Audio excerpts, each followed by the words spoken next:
This is Brum's the Word from Anything But Footy, brought to you with Kukri Sports, the official kit provider for Team England. It's less than 10 weeks away now and we can't wait for the Commonwealth Games. So we've started our build-up to Birmingham 2022. I'm John. And I'm Michael. It's going to be brilliant. The eyes of the world will soon be on the West Midlands.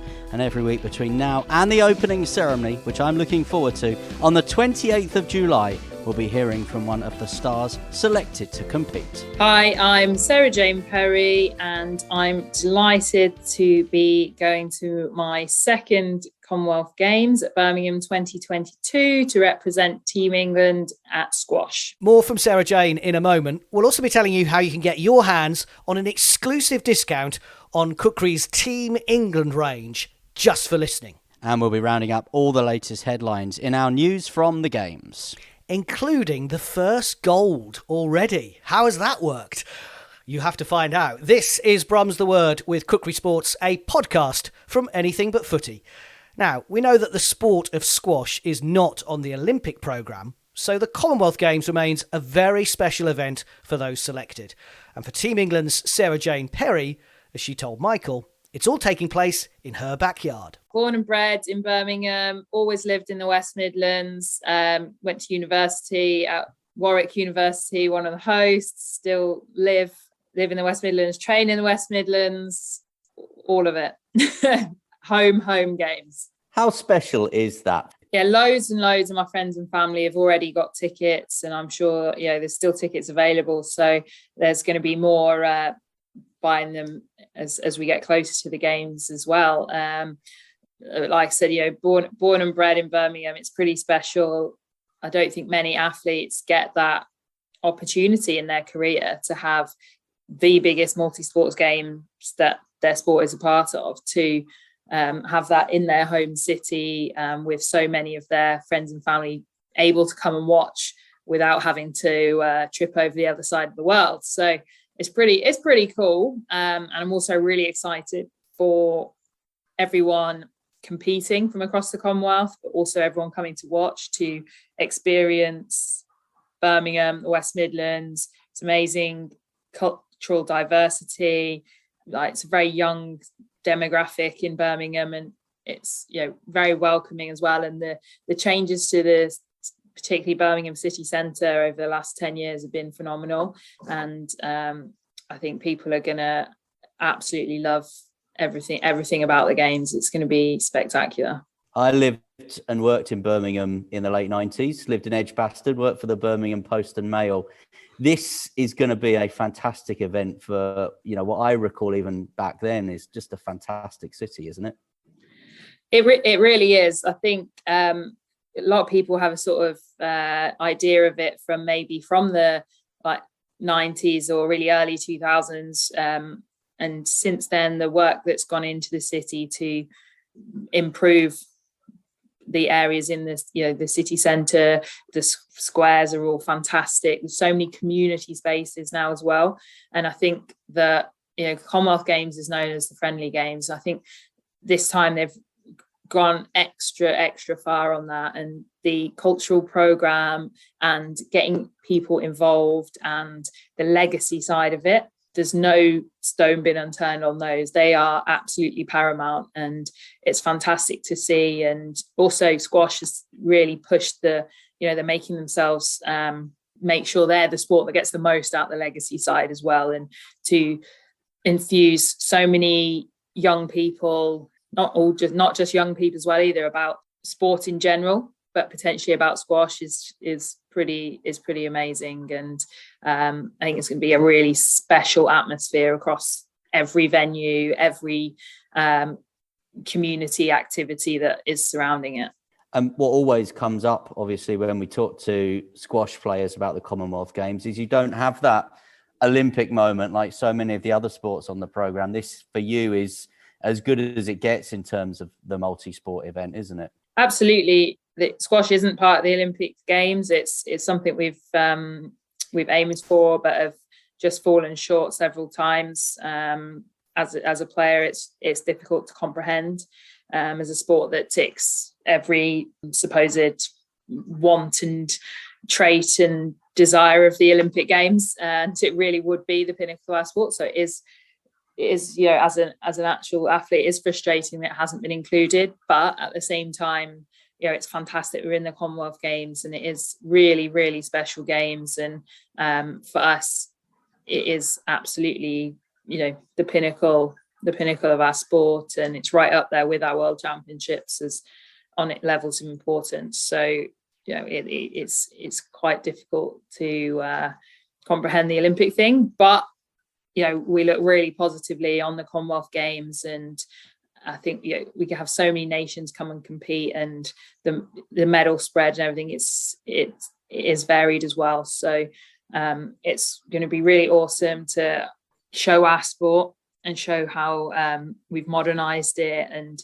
we've brought it up to date. And it is, more than anything, it's a fantastically exciting sport to watch and introduce new people to it. And there's going to be plenty of them that are going to be hooked on it pretty quickly. Well, for the record, SarahJane, I think it's difficult to comprehend as a squash fan and a sports journalist as well why it's not got in the Olympics, especially when you consider all of those innovations that the sport has made to try and get on the programme. But let's talk Commonwealth Games. And how do you reflect on last time and the last time you were able to compete at the Friendly Games? Yeah, the Gold Coast last time, that was my first games. And I think I was really hyper aware that I didn't want to be overwhelmed by the village and everything like that. And it is spectacular. And it was, I could have very easily been overwhelmed, but I think I prepared myself for that, and actually managed to stay really focused and play some really great squash to sort of make it through to the final. And the final, it didn't go my way. I fought every thing I had, and it just fell slightly short. So this time we're going in sort of very different outlook. This time I will be actually one of the top couple of seeds, whereas last time I was not wasn't seeded to get a medal, whereas I'll be probably the second and highest ranked player going in, and also have the memories and experiences from last time. So I will be absolutely lying if I said I would be pleased with anything but gold. But there's probably 4 players on the women's side going in there with that exact same attitude, and it's going to be an absolute dogfight, which is why everyone should go and watch, because I'm not gonna lie and go, right, if I do all right, it's it's going to be easy. It's absolutely not. There's some quality players in there who are ranked right around each other in the rankings, and consistency wise have been right near each other as well. So all I can do is focus on getting the best performance out of myself possible, and everything between now and then really is focused on getting myself to where I need to be for the games. I've been covering all these various team announcements for Team England. I love to hear the fact that every athlete I've spoken to says, I will be disappointed if I'm not getting the gold medal, because Team England do put the right setup around you to help that performance for that ambition, which is to be back at the top of the medal table. Absolutely, yeah. I think last time, as it was my first games, and I wasn't sure what to expect, I was going to be happy with any medal.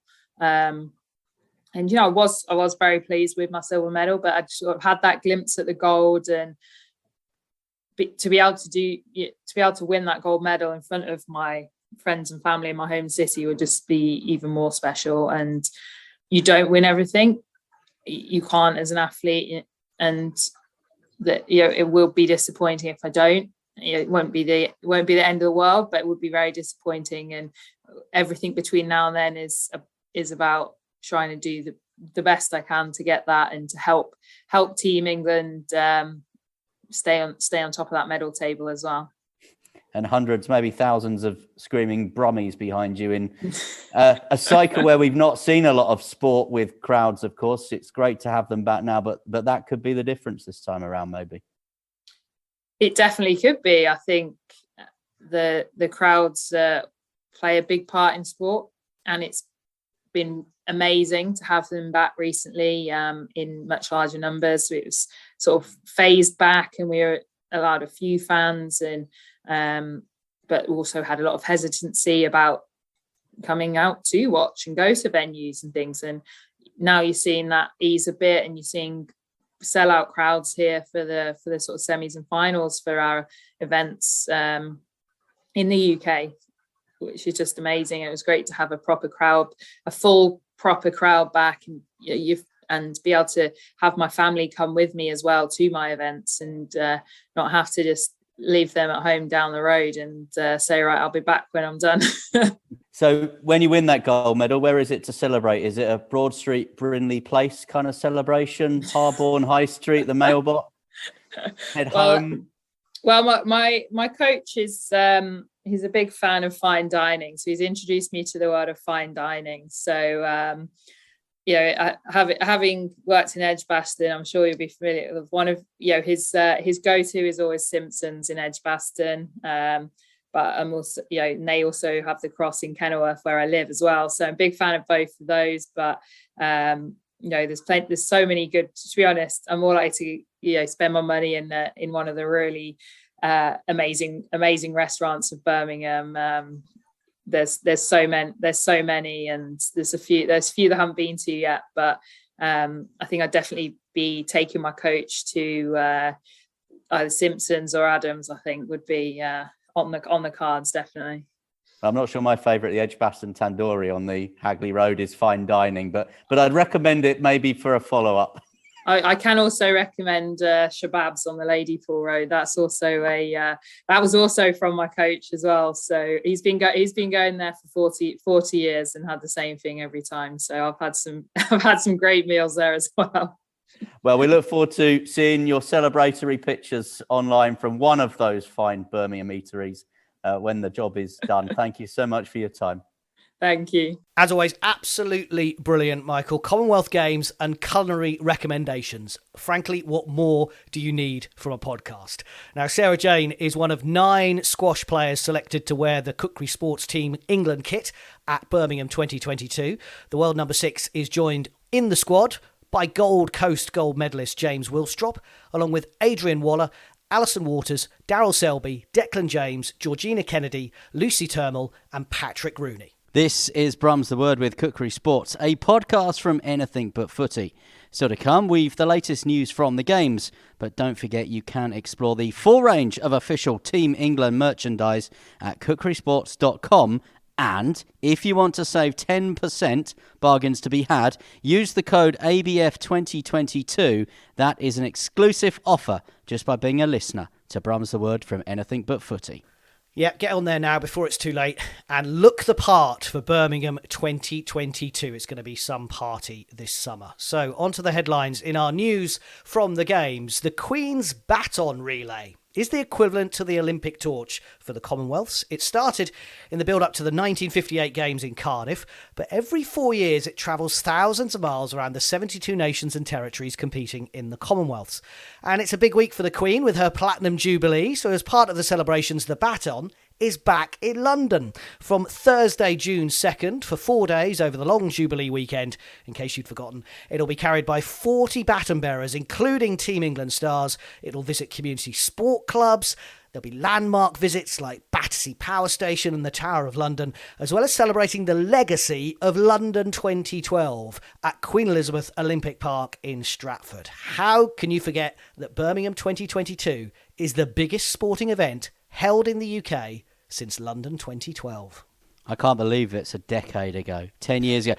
We were younger, I had more hair, I was less grey. And before all that, of course, I lived in Birmingham, as we've been hearing with SarahJane there. It's building up to delivering its games. It successfully staged 2 major events on the same day in the city last weekend. If you've heard our podcast recently, you'll know I was at the Diamond League Athletics meeting at the redeveloped Alexander Stadium, of course, which was packed with the great and good of British athletics. Many great performances there, world-class stars, people wearing the Great Britain vest, lots of England athletics stars wearing their Kukri Sports vests as well. It really was terrific to be at the Diamond League. Meanwhile, over the other side of the West Midlands, at the newly built Sandwell Aquatic Centre, the Prep the Pool event took place with 300 junior swimmers racing in the 10-lane 50-metre pool. They took part in a competition mirroring the opening day of the swimming gala at Birmingham 2022. Team England has already named 48 swimmers competing across all the events. And Birmingham 2022 has finally won its first gold, even before the games have begun. A floral display by the City Council, inspired by the Commonwealth Games this summer, won a gold medal at the prestigious Chelsea Flower Show. Who made you, Alan Titchmarsh? This is Brum's The Word from Anything But Footy, brought to you with Kukri Sports, the official kit provider for Team England. For all your bespoke sportswear needs, visit their website at kukrisports.com. And join us again next time as we continue the countdown to the Commonwealths. We'll be hearing from Team England powerlifter Louise Sugden.